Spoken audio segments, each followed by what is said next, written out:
Dans le livre de l'Exode 32 à 34, nous voyons Moïse confronté à de sérieuses difficultés. Il était seul avec Dieu sur la montagne. Les 10 commandements, écrits sur 2 tables de pierre, lui avaient été confiés.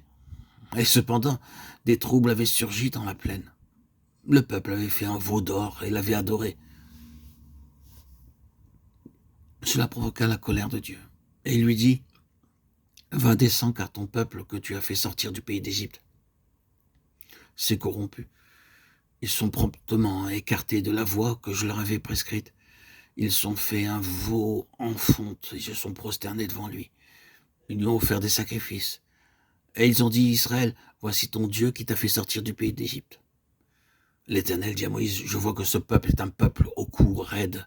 Maintenant, laissez-moi, laisse-moi, ma colère va s'enflammer contre eux, et je les consumerai. Mais je ferai de toi une grande nation. » Exode 32, 7 à 10. Lorsque Moïse vit que Dieu s'irritait contre son peuple, il intercéda en sa faveur, puis descendit dans la plaine pour prendre en main la situation. Après quoi, il remonta sur la montagne. Obéissant à un ordre de Dieu, il tailla 2 tables de pierre comme les premières qu'il avait brisées, les prit dans ses mains et monta sur le Sinaï. C'est là que Dieu fit cette solennelle déclaration.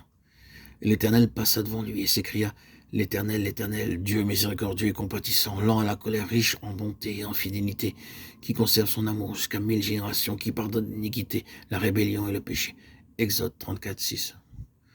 Nous n'aurions pas été surpris qu'à ce point-là, Moïse adore Dieu. Mais c'est après la seconde partie de la proclamation qu'il le fit. Et cette seconde partie était totalement différente de la première. La première parlait de la compassion de Dieu, de sa grâce et de sa miséricorde. Mais la seconde était celle-ci. Mais qui ne tient pas le coupable pour innocent et qui punit l'iniquité des pères sur les enfants et sur les enfants des enfants jusqu'à la 3e et à la 4e génération. Exode 34, 7. C'est après que Dieu ait proclamé le caractère terrible de sa majesté que aussitôt Moïse s'inclina à terre et se prosterna. Il adora. Exode 34, 8.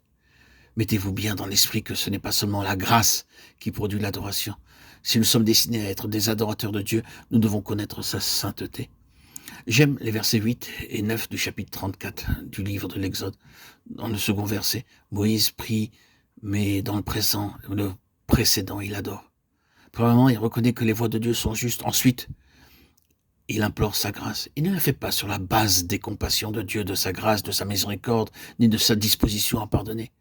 C'est ainsi que devrait être notre prière, frères et sœurs en Christ bien-aimés. Nous essayons toujours de persuader Dieu de ne pas faire ce qu'il a décidé de faire. Moïse n'agissait pas ainsi. Il s'ajustait à la volonté de Dieu et s'inclinait devant ses voies. C'est cela, l'obéissance, la soumission à Dieu, être sous son gouvernement.